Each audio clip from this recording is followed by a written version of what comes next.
En 1999, j'ai eu la chance de m'entretenir avec lui, de ses projets. Je venais de finir mes diplômes en ingénierie financière et j'étais en quête d'une entreprise qui puisse me permettre de développer mes compétences. Évidemment, au niveau des banques, le problème ne se posait pas. J'avais des offres, mais je n'étais pas satisfaite. Je voulais vraiment intégrer une structure d'ingénierie financière. Et j'avais deux choix. Gabriel Fall, les Capital Finance et l'HPI qui me regardent.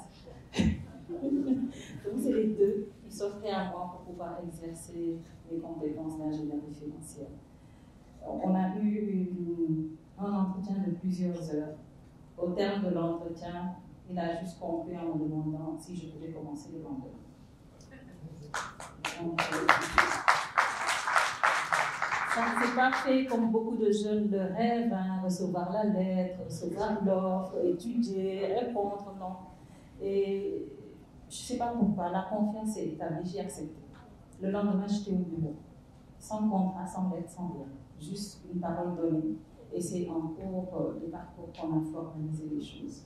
Donc à cette personne, je remercierai infiniment de surmonter son départ.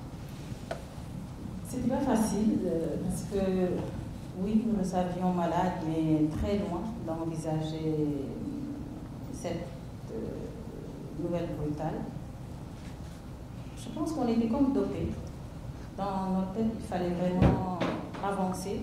Juste pour la petite anecdote, le jour, parce qu'il est décédé là, le soir, donc pour la plupart, c'est très tôt le matin, on s'est retrouvés au bureau. Oui, c'était pas évident. Voilà, les crises de larmes de partout. En un moment, je ne sais pas ce qui m'a aidée, je me suis ressaisie et je me suis dit, bon, s'il nous voit, ce qu'il aurait aimé, c'est que les choses continuent à se faire. Et comme par hasard, ce jour-là, on avait un agenda très serré. C'était ou annuler l'agenda ou respecter l'agenda. J'ai fait le choix qu'on allait respecter l'agenda. Buvez du thé, buvez de l'eau, allez laver les figures, mais il faut respecter l'agenda. Et dans l'agenda, il y avait deux personnes qui sont là d'ailleurs dans la salle, Oumou et Oumar Dem, qui devaient aller à Total. Parce qu'il y avait une présentation qui devait être faite au comité de direction de Total. Je dis, vous allez y aller. Ils sont partis. Quand ils sont partis, c'est le DG de Total qui a pris sa voiture pour venir me voir.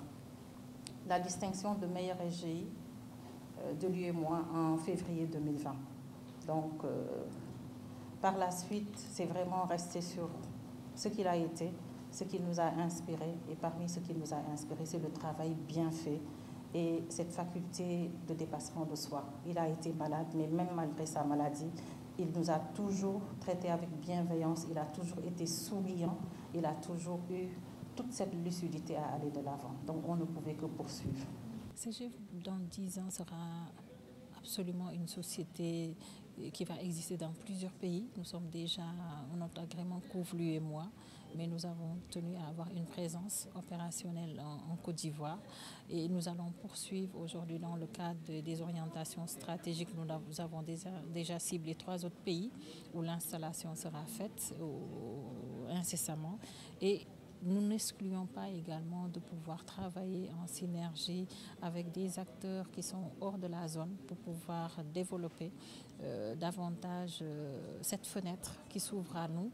Nous sommes sur un marché appelé marché émergent, un marché qui permet vraiment de pouvoir obtenir des rendements beaucoup plus appréciables et nous travaillons également pour améliorer les produits qui sont affichés. Donc CGF dans 10 ans sera forcément une structure qui sera basée sur plusieurs pays et pourquoi pas avoir des activités en dehors du continent. Mais vraiment un groupe qui s'élargit de plus en plus avec des filiales et surtout le segment banque d'affaires qui se développe de plus en plus.